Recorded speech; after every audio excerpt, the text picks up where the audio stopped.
Why are most people broke? It's not that they don't make enough money, it's because of bad money habits. And the worst part is, these habits are so common that you might not even realize they're holding you back.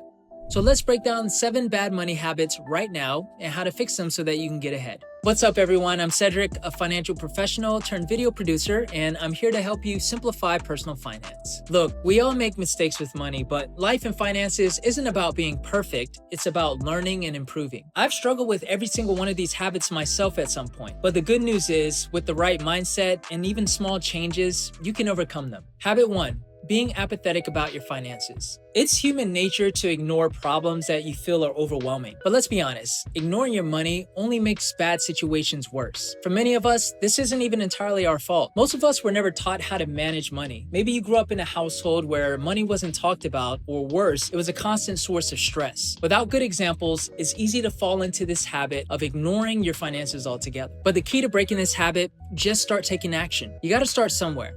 Step by step, take control of your money. Don't let it control you. Here's a small way to begin. Set aside 30 minutes. That's it.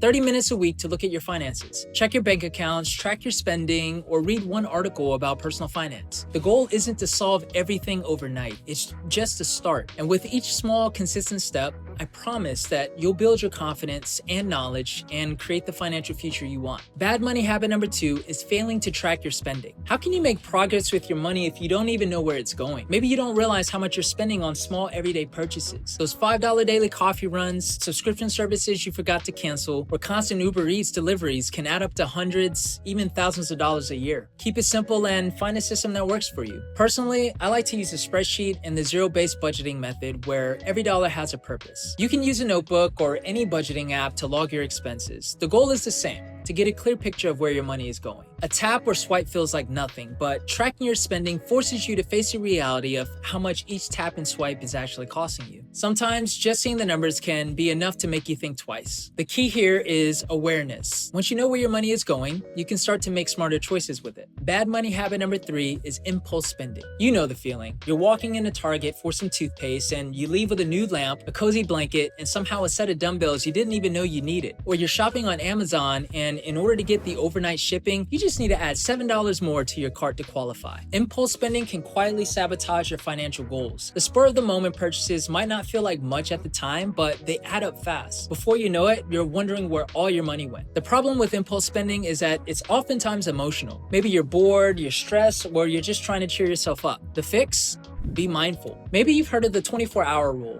If you see something you want, but didn't plan for it, wait at least 24 hours before you buy it. More often than not, you'll realize that you don't need it or even want it, and the urge to spend will pass. Here's another tip. Make a shopping list before you go to the store and just stick with it. This small habit can save you so much money over time and keep you focused on what really matters, your financial goals. Bad money habit number 4 is being late on paying your bills. It happens to the best of us. Life gets busy and suddenly you realize you missed a payment. But late payments can do a lot of damage. First, the late fees. That's money you're just throwing away for being late. Then, with enough time, your credit score takes a hit. Payment history is one of the biggest factors in your credit score, so a missed payment can hurt you for months or even years. Here's an easy fix. Automation. Set up autopay for your recurring bills like rent, utilities, and subscriptions. You'll never need to worry about missing a payment. If you're someone who likes to stay hands-on, set calendar reminders a few days before each bill is due. You need to make paying your bills on time a non-negotiable habit. It'll save you money and fees and also protect your credit score. Bad money habit number 5 is carrying a balance on your credit cards. When used responsibly, credit cards can be a helpful financial tool, but letting a balance carry over month to month can cost you big time. Credit card interest rates are some of the highest out there,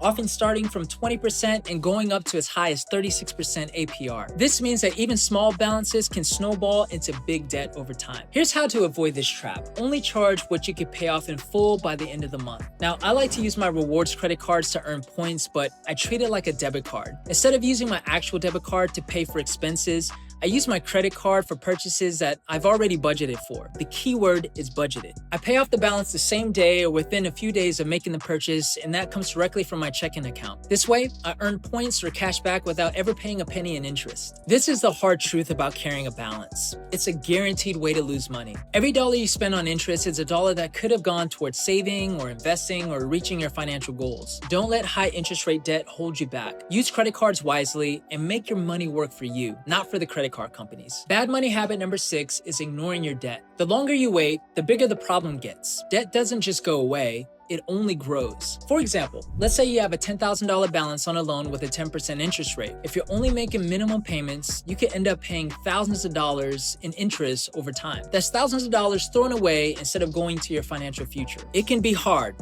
Trust me, I know. But you gotta face your debt head on. Make a list of all your debts, the balances, interest rates, and minimum payments. It might look overwhelming at first, but it's the only way to do it. And you can do it. Now, there are 2 popular debt repayment strategies. The snowball method, which is where you pay off the smallest debt first to gain momentum, and the avalanche method, which is where you focus on paying off debt with the highest interest rate first to save the most money. Whichever method you choose, the key is to start. It sucks, but ignoring your debt won't make it disappear. Tackle it now and free up more money to save and invest. It's your future, and you're the only one that can make that happen. The final bad money habit is waiting too long to start investing. It's easy to think, I'll start when I make more money, or I'll invest once I'm completely out of debt. But time is one of the most powerful tools you have when it comes to building wealth. So you're 25 years old. You start investing $200 a month and earn an average return of 10%, which is what the S&P 500 has historically returned on average. By 65, you'll have over $1.2 million.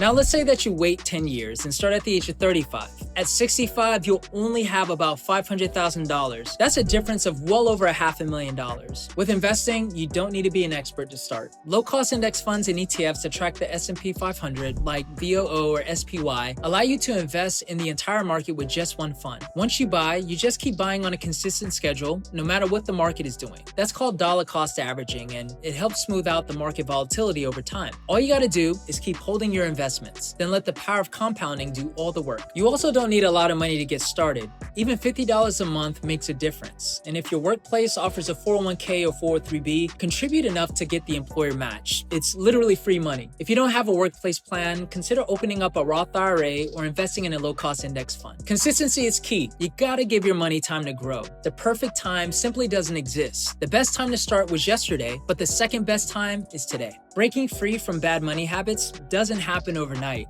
but every small step gets you closer to your financial freedom. Which habits are you breaking and how are you doing it? I'm also on this journey and I'd love to learn from you too. If you want to know about the 7 money habits that will actually make you rich, then watch this video here next. Peace.